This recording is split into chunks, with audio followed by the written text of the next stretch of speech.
आज का जो हमारा टॉपिक है वो है टेंजेंट एंड नॉर्मल। हमारा टॉपिक है जिसका नाम है क्या, टेंजेंट एंड नॉर्मल। ठीक है ना। अब टेंजेंट एंड नॉर्मल जो टॉपिक है, इससे पहले हमें ये समझना होगा कि टेंजेंट क्या होता है और नॉर्मल क्या होता है, पहले तो ये समझना होगा।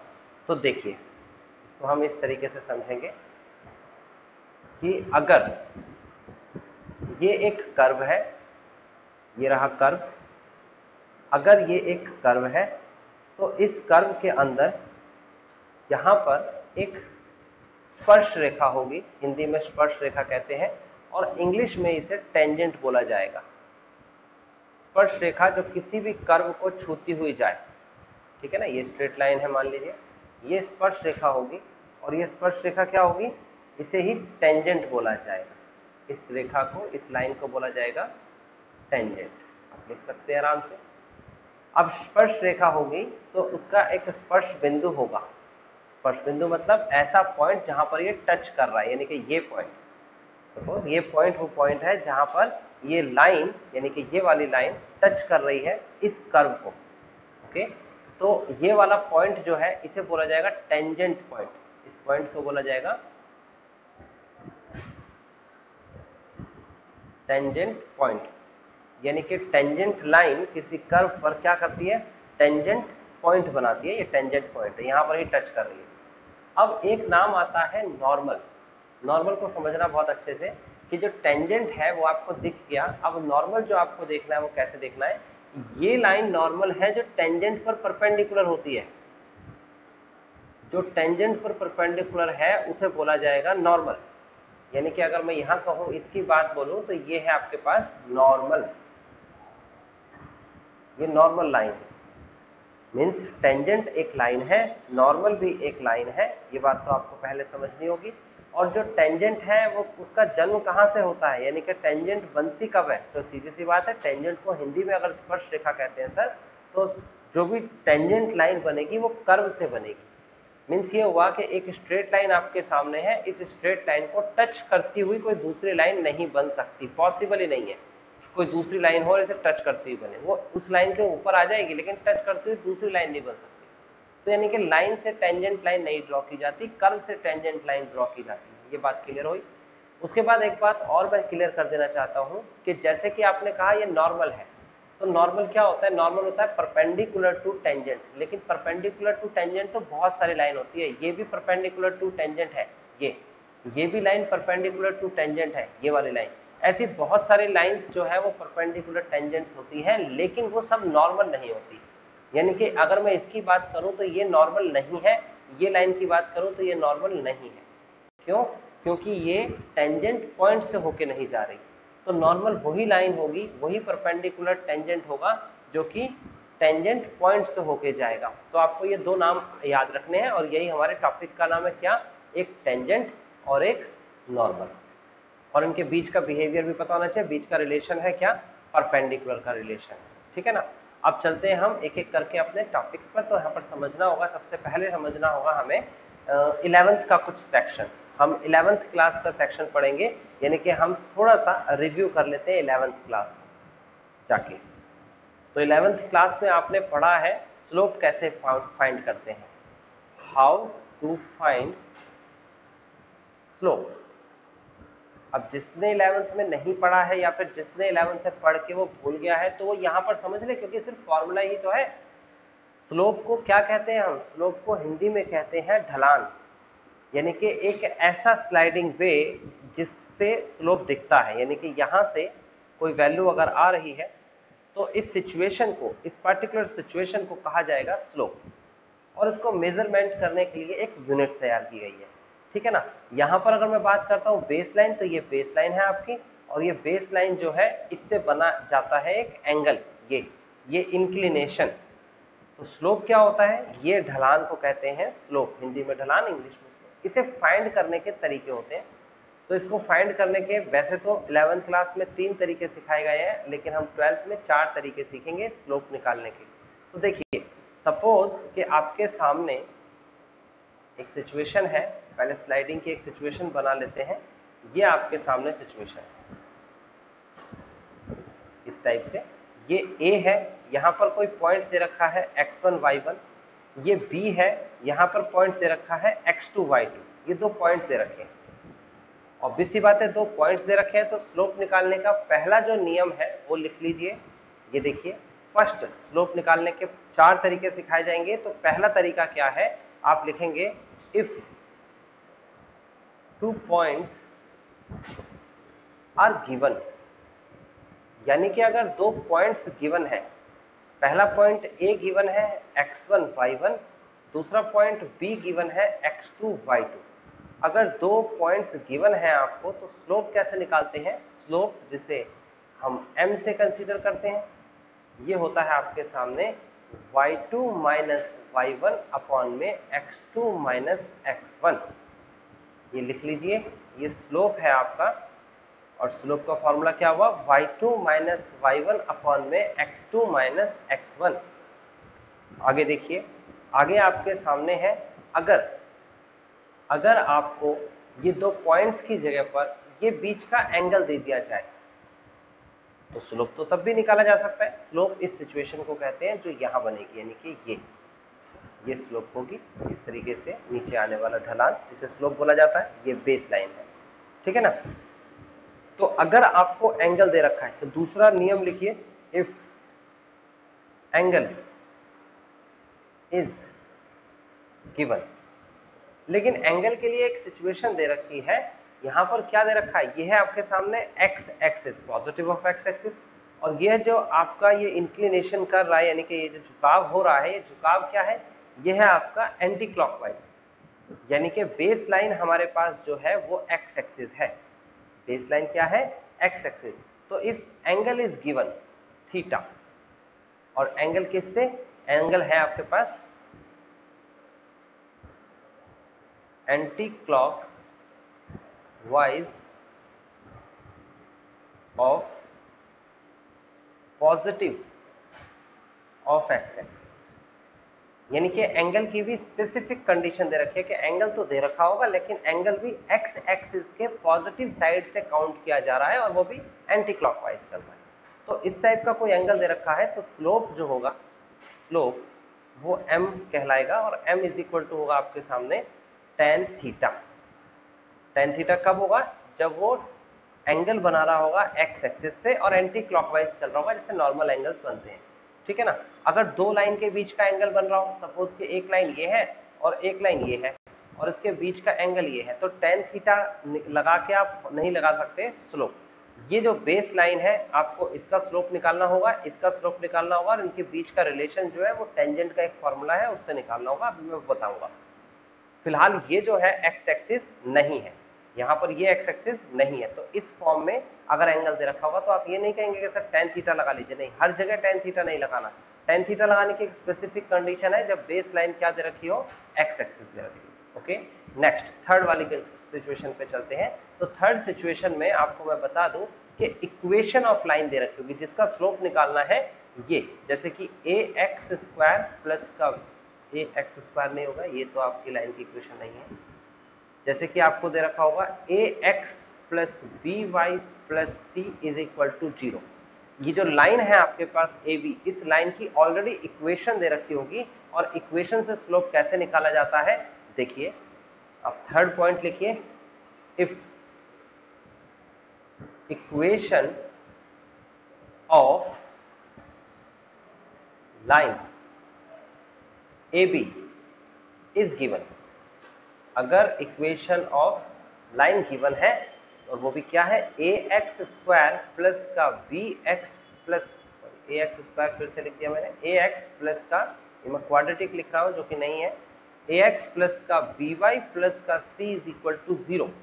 अगर ये इक्वेशन ऑफ लाइन आपको दे रखी है तो स्लोप इज इक्वल टू होता है, स्लोप यानी कि m से रिप्रेजेंट करते हैं, माइनस का क्या होगा, माइनस का a अपॉन b। याद रखना, यहाँ थोड़ी सी कंफ्यूजन स्टूडेंट्स को होती है, उन्होंने सम ऑफ रूट्स पढ़ा होगा क्वाड्रेटिक इक्वेशन में 10th क्लास में, और उसका रूल होता है माइनस का b अपॉन a, तो यहाँ कंफ्यूजन हो जाती है। तो मैं उस कंफ्यूजन को दूर कर देता हूँ कि यहाँ पर y की वैल्यू निकालना स्लोप कहलाता है। यानी कि y की वैल्यू कैसे निकलेगी, देखो by is equal to minus का ax माइनस का c and y is equal to minus का a अपॉन में b इंटू में x माइनस का c अपॉन में b। और हमारे पास जो सिचुएशन होती है, इक्वेशन जब दे रखी होती है, तो हमारे पास सिचुएशन होती है y is equal to mx plus c is the situation of slope. इसमें आपका जो m है वो स्लोप होता है और c जो है वो y इंटरसेप्ट होता है। y इंटरसेप्ट का मतलब क्या? y इंटरसेप्ट का मतलब कि जो y एक्सिस को काटता है। y एक्सिस को कहाँ काटेगा? जैसे जहां पर c लिखा होगा, ठीक है ना। तो फिलहाल ये m x प्लस c का मतलब क्या हो गया? देखो y ये रहा इज इक्वल टू ये रहा, m की वैल्यू है माइनस का a अपॉन b और x प्लस का c मतलब ये कांस्टेंट वैल्यू। तो फिलहाल x के साथ जो संख्या है उसी को मैंने स्लोप लिखा है, आप देख सकते हो, नोट कर सकते हो। तो आप याद कर लेना या निकालना भी सीख लीजिए। चौथा और लास्ट जो हमारे पास सिचुएशन है वो है आपके पास if any polynomial equation is given. If polynomial equation is given. अगर पॉलिनोमियल इक्वेशन हमें दे रखी है, कोई भी पॉलिनोमियल इक्वेशन हो सकती है, हाँ जी, अब अगर पॉलिनोमियल इक्वेशन दे रखी है तो कोई भी पॉलिनोमियल इक्वेशन दे रखी होगी, तो आप क्या करेंगे? स्लोप जो होगा उसका फॉर्मूला लिखेंगे, उसका डिफरेंशिएशन करा दीजिए, डिफरेंशिएशन कराइए और उसमें कहीं ना कहीं कोई पॉइंट दे रखा होगा, उस पॉइंट की वैल्यू उस डिफरेंशिएशन में आप रख दीजिए। तो जो आंसर निकल के आएगा वो आपका स्लोप होगा। एक जनरल पॉइंट जरूर होगा अगर पॉलिनोमियल इक्वेशन है। तो फिलहाल चार तरीके आपके सामने हैं स्लोप निकालने के, और ये आप कॉपी कर लीजिए। उसके बाद आते हैं हम अगले टॉपिक पे, तो हम रिलेशन की बात करेंगे, ठीक है ना। देखिए ये है आपके पास नेक्स्ट टॉपिक, इसे भी कॉपी करिएगा। रिलेशन बिटवीन टू स्लोप्स, यानी कि दो स्लोप के बीच में हमें रिलेशन बताना है।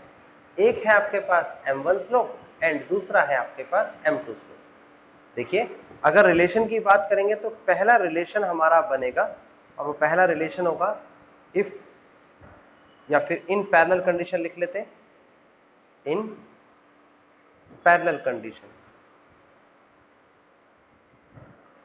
इन पैरेलल कंडीशंस यानी कि अगर मैं कहता हूं कि दो स्लोप का बिहेवियर इस टाइप से है और वो m1 और m2 दोनों ही पैरेलल है, दो लाइन पैरेलल है, उनके स्लोप्स क्या होंगे? उनके स्लोप यानी कि उनका ढलान क्या होगा? वो इक्वल होगा। ये मैंने बताया, स्लोप्स इक्वल होते हैं अगर कंडीशन पैरेलल होती है। दूसरे में चलते हैं। दूसरा केस हमारा क्या है? दूसरा केस है, हम लिखेंगे इन परपेंडिकुलर कंडीशन। इन परपेंडिकुलर कंडीशन, अगर कंडीशन परपेंडिकुलर है तो आप क्या करेंगे? आप इस तरीके से लिखेंगे कि एक लाइन ये है, दूसरी लाइन ये है, इन दोनों के बीच में परपेंडिकुलर बिहेवियर है, तो ये है स्लोप m1, ये है स्लोप m2। और याद रखना ये सिचुएशन परपेंडिकुलर की बहुत इंपॉर्टेंट है, क्योंकि टेंजेंट और नॉर्मल इसी से डिफाइंड होंगे। टेंजेंट का स्लोप दे रखा होगा तो नॉर्मल का निकल जाएगा, और नॉर्मल का दे रखा होगा तो टेंजेंट का निकल जाएगा। किस बिहेवियर से? m1 into m2 is equal to -1। ये आपके सामने वो सिचुएशन है जिससे कि ये निकल सकता है। अब अगर आपको m1 के बारे में नॉलेज है, एक स्लोप के बारे में नॉलेज है, तो दूसरा स्लोप कैसे निकलेगा? -1 अपॉन m1। अगर m2 पता है तो m2 is equal to -1 upon m1। इसी से निकला है, ये दोनों एक ही बात है, अलग अलग नहीं है। उसके बाद थर्ड एंड लास्ट सिचुएशन होती है, या तो दो लाइंस एक दूसरे के साथ बिहेव करेंगी पैरेलल का, या फिर वो परपेंडिकुलर होंगी, या फिर if neither parallel nor perpendicular, यानी कि लाइन ना तो पैरेलल होंगी और ना ही परपेंडिकुलर होंगी, तो ऑब्वियस सी बात है वो कैसे होगा? वो लाइन कुछ ऐसी होंगी, वो एक एंगल बना रही होंगी दोनों लाइनें, ठीक है ना। तो यहाँ पर m1 स्लोप है और ये m2 यानी कि पहला स्लोप है और दूसरा स्लोप दे रखा है, तो आप लिखेंगे tan थीटा, इनके बीच का relation, plus minus m1 minus m2 upon में 1 प्लस m1 इंटू एम। चलिए यहां तक की बात समझ में आई। ये जितना भी मैंने अभी तक आपको बताया है ये सब 11th क्लास का है। जो 11th में एनसीईआरटी जिसने पढ़ी होगी उसके लिए ये बहुत आसान है समझना कि स्लोप निकालने के क्या क्या तरीके होते हैं। 2 पॉइंट से रखे हो, दूसरा एंगल दे रखा हो, तीसरा आपको लाइन की इक्वेशन दे रखी हो। ये 11th में था। 12th में क्या था? डिफरेंशिएशन, है ना, डिफरेंशिएशन से स्लोप निकलता है। फिर उनका बिहेवियर 3 होता है, या तो 2 लाइंस पैरेलल होंगी या परपेंडिकुलर होंगी या नाइदर पैरेलल नॉर परपेंडिकुलर होंगी। अब देखिए अगर आपसे पूछा जाएगा स्लोप ऑफ टेंजेंट क्या होगा, तो आप कहेंगे sir slope of tangent is equal to होता है m। जो हमने अभी तक m निकाला, इन स्लोप निकाला, वही स्लोप ऑफ टेंजेंट है। फिर आपसे पूछा जाएगा कि बताइए स्लोप ऑफ नॉर्मल क्या होता है। स्लोप ऑफ नॉर्मल, तो आप कहोगे सर हमें तो बिहेवियर पता लग गया। अगर स्लोप ऑफ टेंजेंट m है तो स्लोप ऑफ नॉर्मल होगा -1/m। यानी कि अगर स्लोप ऑफ टेंजेंट आपका m दे रखा होगा तो स्लोप ऑफ नॉर्मल क्या हो जाएगा? -1/m हो जाएगा। परपेंडिकुलर का रिलेशन लग गया है इसमें। उसके बाद आपसे पूछा जाएगा equation of tangent. Equation of tangent, तो अगर इक्वेशन ऑफ टेंजेंट पूछता है तो उसके लिए आपको 2 वैल्यूज गिवन होंगी। पहली वैल्यू तो गिवन क्या होगी, जैसे कि ये आपके सामने कर्व है और ये आपके पास टेंजेंट पॉइंट है और ये आपके पास वो लाइन है जिसकी इक्वेशन हमें चाहिए। तो इसके लिए आपको एक तो लाइन का पासिंग पॉइंट चाहिए। गिवन क्या होगा? गिवन होगा passing point, passing point of line, यानी लाइन का पासिंग पॉइंट जरूर होना चाहिए, यानी कि x1 और y1 बोलेंगे उसे। और slope of line, slope of line या टेंजेंट बोल सकते हो यहाँ पर इसे हम टेंजेंट भी बोल देते हैं। स्लोप ऑफ टेंजेंट वो क्या होगा? m। हमें 2 वैल्यूज पता होनी चाहिए। अगर पता है तो इक्वेशन ऑफ लाइन है y minus y1 is equal to m x minus x1। Basically ये आपकी स्लोप ऑफ ये आपकी इक्वेशन ऑफ टेंजेंट बनी और यही है हमारा इस चैप्टर में इक्वेशन ऑफ टेंजेंट निकालना होगा। उसके बाद पूछेगा इक्वेशन ऑफ नॉर्मल निकालिए। तो इक्वेशन ऑफ नॉर्मल निकालने का तरीका क्या है? फॉर्मूला वही सेम चीज गिवन होगी तो आपको फॉर्मूला लगाना है y minus y1 is equal to -1/m x minus x1। तो बेसिकली कुछ भी कठिन नहीं हुआ।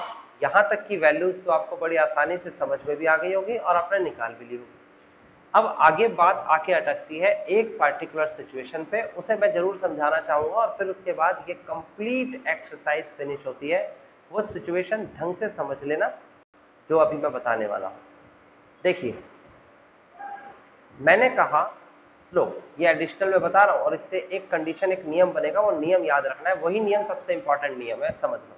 अभी तक की बात जो बताई वो 11th में भी थी और रट भी सकते हो अगर नहीं पढ़ा 11th में, लेकिन अब जो मैं बात बता रहा हूं उसे रट नहीं सकते, उसे समझना ही पड़ेगा। मैंने कहा कि अगर बात मैं कहता हूं स्लोप की, स्लोप की बात कहता हूं तो स्लोप क्या है? स्लोप है, हिंदी में कहते हैं इसे ढलान। अब ढलान कैसा होता है? सपोज कि मैंने कहा कि ये मेरे पास एक लाइन है ना, ये एक लाइन है, तो ऑब्वियस सी बात है इस लाइन पर अगर मैंने एक ऑब्जेक्ट यहां रखा तो इसकी यहां पर गिरने की, यानी कि लुढ़कता है जब ये, है ना, रोल होता है, तो ये रोल होने की जो तरीका है, जो प्रोसेस है, वो सेम होगा। ये डिफरेंट नहीं हो सकता है, बिल्कुल सेम तरीके से यहां से ऐसे करके ऐसे करके ऐसे करके गिरता चला जाएगा। बीच में इसका जो एक्सेलरेशन है या वेलोसिटी है वो चेंज नहीं होगी, वो वैसी की वैसी रहेगी। यहां पर वही प्रोसेस आके यहां पर ये बॉल रुक जाएगी। लेकिन सपोज अगर ये लाइन सीधी ना होके ये कर्वेचुअल शेप में है, लाइक दिस। अब इस शेप में लाइन है, अब इस शेप में लाइन है, तो परेशानी ये हो गई कि अगर मैंने कोई ऑब्जेक्ट यहां रखा तो ये जब गिरेगा तो यहां अलग गति से गिरेगा, इसकी स्पीड अलग होगी, यहां पर इसकी स्पीड अलग होगी, यहां पर इसकी स्पीड अलग होगी, यहां पर इसकी स्पीड अलग होगी और यहां पर इसकी स्पीड अलग होगी। यानी हर बार इसकी सिचुएशन के अनुसार स्पीड चेंज हो रही है। सभी एग्री करते हैं इस बात को? तो यहां पर स्लोप निकालना बड़ा मुश्किल है कि सर जो ऑब्जेक्ट आपने स्टार्टिंग में रखा था वो हर जगह अलग अलग बिहेव कर रहा है, किसी बच्चे ने कहीं निकाला, किसी बच्चे ने कहीं निकाला। यहाँ के लिए, इस सिचुएशन के लिए तो कोई दिक्कत नहीं, आप चाहे ऑब्जेक्ट यहाँ से कंसिडर करो, यहाँ से कंसिडर करो या यहाँ से कंसिडर करो, लेकिन जब कर्व की बात आएगी तो हर जगह स्लोप की सिचुएशन के अकॉर्डिंग उसका आंसर बदल जाएगा। अगर स्लोप एक न्यूमेरिकल वैल्यू निकालता है, जैसे कि स्लोप की वैल्यू 4 आई है, तो यहाँ पर 4 होगी, यहाँ पर 5 होगी, यहाँ पर ऐसे अलग अलग बदलती जाएगी। सपोज ये संख्या है अगर, तो अभी प्रॉब्लम है कि भाई ऐसे कैसे हो सकता है, एक ही क्वेश्चन में अलग अलग स्लोप आ जाएंगे तो सबके अलग अलग आंसर आ जाएंगे, फिर तो इसका आंसर कभी मैच ही नहीं करेगा। तो मैं आपको बता देता हूं कि कभी भी कर्व का कोई स्लोप नहीं होता। क्या बोला मैंने? कर्व का क्या नहीं होता? स्लोप नहीं होता। ये आपके सामने एक कर्व है, और इस कर्व की अगर मैं बताऊं तो ये वैसे तो ये बहुत बड़ा कर्व हो सकता है, यहां से शुरुआत करके अगर मैं यहां तक लूं तो इसका कोई कर्व इस पूरे का पूरा, यानी यहां से लेकर यहां तक जो कर्व जा रहा है, इसका कोई एक ढलान नहीं होगा। ये बात आप अपने जहन में रखें। लेकिन हम कर्व का स्लोप निकालेंगे। क्यों, कैसे निकालेंगे और क्यों निकालेंगे, वो दोनों बात पता होनी चाहिए। देखो, कर्व का स्लोप ऐसे निकलता है कि अगर मुझे स्लोप निकालना है यहां से कि यहां इसका कितना ढलान है, तो मुझे एक पॉइंट कंसीडर करना पड़ेगा और उसे बोलेंगे टेंजेंट। टेंजेंट बोला तो ऑब्वियस सी बात है, एक लाइन ड्रॉ होगी इस टाइप से, और ये बन गई टेंजेंट लाइन। यानी कि ये बात हो गई, थोड़ा सा एडजस्ट कर लेना, ये टेंजेंट लाइन है। ये बात आपको समझ में आ गई कि ये जो टेंजेंट लाइन आपकी बनी है, इस पर होने वाला ढलान, यानी कि अगर इस पर मैं बात करता हूं कोई ऑब्जेक्ट है, तो उसका जो प्रोसेस है वो बिल्कुल पैरेलल, एक ही तरीके से, वो समान तरीके से नीचे आएगा। लेकिन ये जो है कर्व है, तो मैं बोलूंगा कि स्लोप ऑफ कर्व, क्या बोलूंगा? Slope of curve. लेकिन मैंने कहा स्लोप का कर्व नहीं होता, फिर मुझे बताना पड़ेगा at a point x1 y1, यानी कि स्लोप का curve, sorry slope of curve है, तो कर्व का स्लोप तो नहीं होता, ये मैंने बोला। क्यों बोल रहा हूं कर्व का स्लोप? कर्व बोला जाएगा तो ये पूरा का पूरा जहां से जहां तक शेप बनी है पूरी शेप कंसीडर की जाएगी। लेकिन अगर मैं बात करता हूं slope of curve at a point, एक पॉइंट पर उस कर्व का स्लोप, तो बेटा वो बन सकता है इस पॉइंट पर इसका स्लोप है।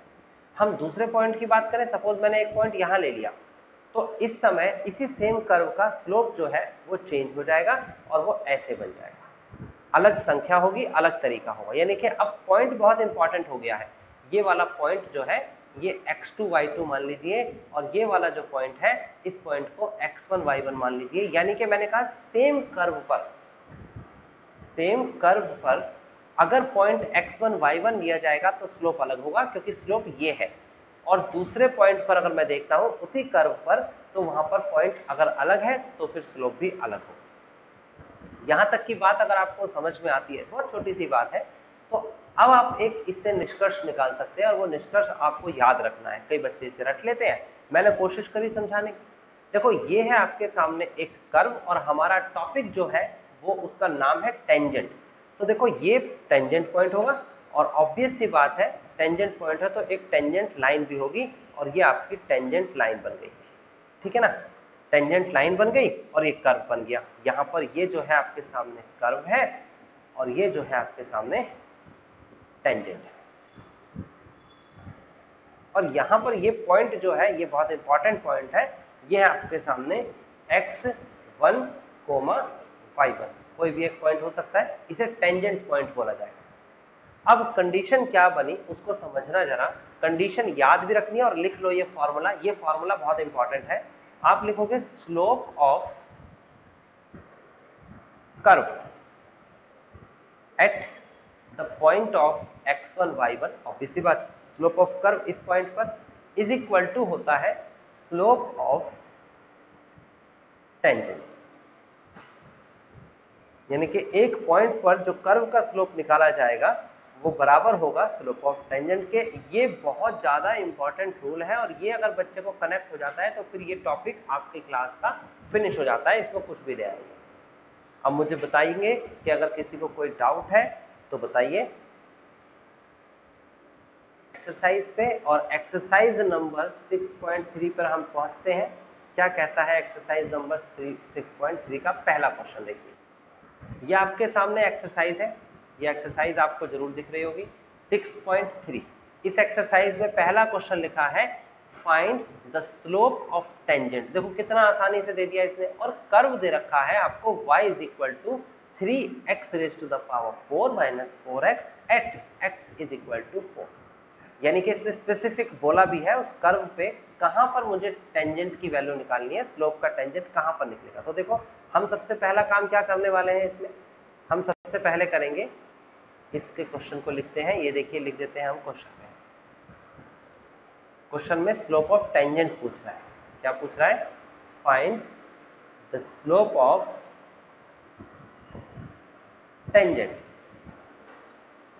अब स्लोप ऑफ टेंजेंट में आपको दिया क्या है, गिवन क्या है? गिवन है आपको कर्व, गिवन है कर्व की इक्वेशन। और कर्व की इक्वेशन क्या है? y is equal to 3x raise to the power 4 minus का 4x। और आपको ये भी बताया कि किस पार्टिकुलर जगह पर आपको निकालना है, क्योंकि अगर ये जगह नहीं दी गई तो फिर वो हम उसका स्लोप टेंजेंट का तो नहीं निकाल सकते, टेंजेंट तो जब ही बनेगा। तो आप क्या करेंगे, आप लिखेंगे डिफरेंशिएशन। देखो कितना आसानी से हो जाएगा ये क्वेश्चन, क्वेश्चन करना बहुत आसान है। With respect to x then dy over dx is equal to, ये 4 आगे आएगा, और डिफरेंशिएशन आप सबको सही से आनी चाहिए, नहीं आती तो सीख लीजिए एक बार। कितना हो जाएगा? 3 4 12 x raise to the power 3 minus का 4, x का डिफरेंशिएशन फॉलो। ये तो सिर्फ डिफरेंशिएशन आया, ये स्लोप नहीं आया, ये डिफरेंशिएशन है। आप इसमें पुट करेंगे value x is equal to 4, तो आपके सामने जो आएगा वो है slope of tangent is equal to, ये आ जाएगा dy over dx at x is equal to 4। तो आप लिखेंगे यहाँ पर 12 4 raise to the power 3 minus का 4, तो ये आ जाएगा आपके पास कितना? 64 मल्टीप्लाई बाय 12 कितना होता है? यही आएगा। देख लो एक बार कैलकुलेशन करके, क्या मैं गलत हूं? इसे ही m बोला जाएगा, स्लोप ऑफ टेंजेंट को m बोला जाएगा। तो आ जाएगा 764। I think this is the slope of tangent. अगर आपसे स्लोप ऑफ नॉर्मल भी पूछ लेता है इस क्वेश्चन में तो मैं यहां लिख देता हूं, हालांकि पूछा नहीं है।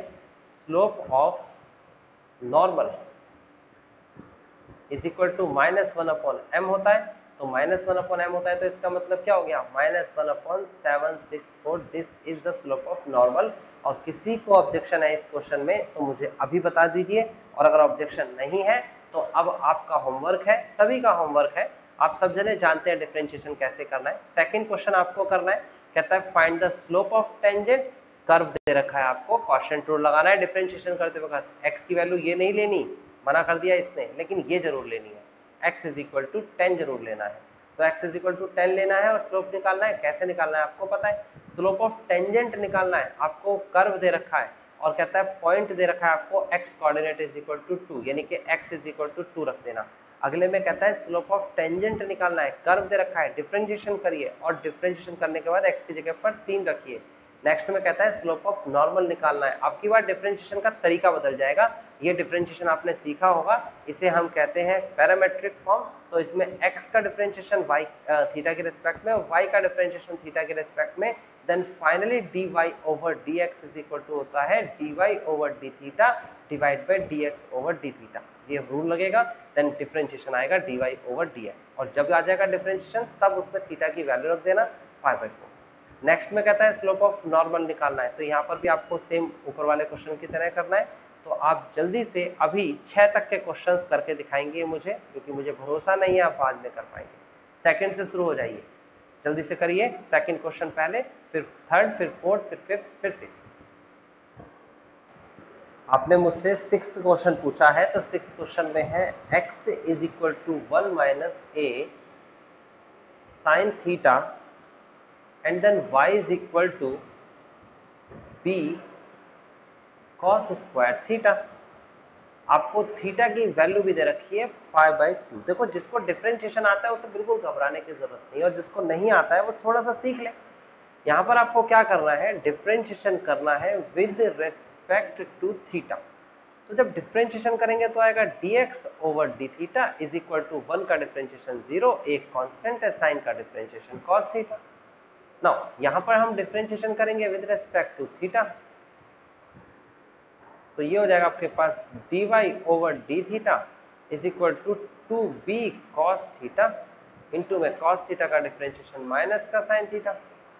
अब जब हम आगे बढ़ते हैं तो आगे हमारे पास होता है dy over dx is equal to dy over d theta divide by dx over d theta. इसका मतलब माइनस का 2b cos थीटा और sin थीटा ऊपर आ जाएगा न्यूमरेटर में और डिनोमिनेटर में आ जाएगा माइनस का एक cos थीटा। तो आप गौर से देखेंगे तो आपका a माइनस से माइनस और cos से cos कैंसिल हो गया। थीटा की जगह पर आप वैल्यू पुट करेंगे, आप पुट करेंगे थीटा जो है आपके सामने क्या दे रखा था π/2। तो आप लिखेंगे स्लोप ऑफ टेंजेंट, और स्लोप ऑफ टेंजेंट जिसे हम m से कंसिडर करते हैं वो होता है dy ओवर डी एक्स और at x is equal to π/2।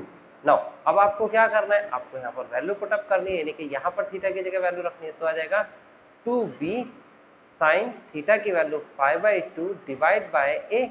तो आपके पास साइन π/2 साइन 0 0 होता है, साइन 91 होता है, तो 2b इंटू 1/a फाइनली आ जाएगा। अगर मैं इसे नीचे लिखूं यहाँ पर तो हमारे यस m की वैल्यू आ जाएगी आपके सामने 2b ओवर a। ये तो आपके पास स्लोप ऑफ टेंजेंट आ गया। लेकिन क्वेश्चन में पूछा जा रहा था छठे क्वेश्चन में स्लोप ऑफ नॉर्मल। तो slope of normal is equal to slope of normal is equal to ये है आपके सामने 1 माइनस का 1/m। तो इसको रेसिप्रोकल कर दो ऐसे, माइनस का 1 में 2b ओवर a। तो ये आपके सामने आ जाएगा फाइनली माइनस का a/में 2b and this is the final answer.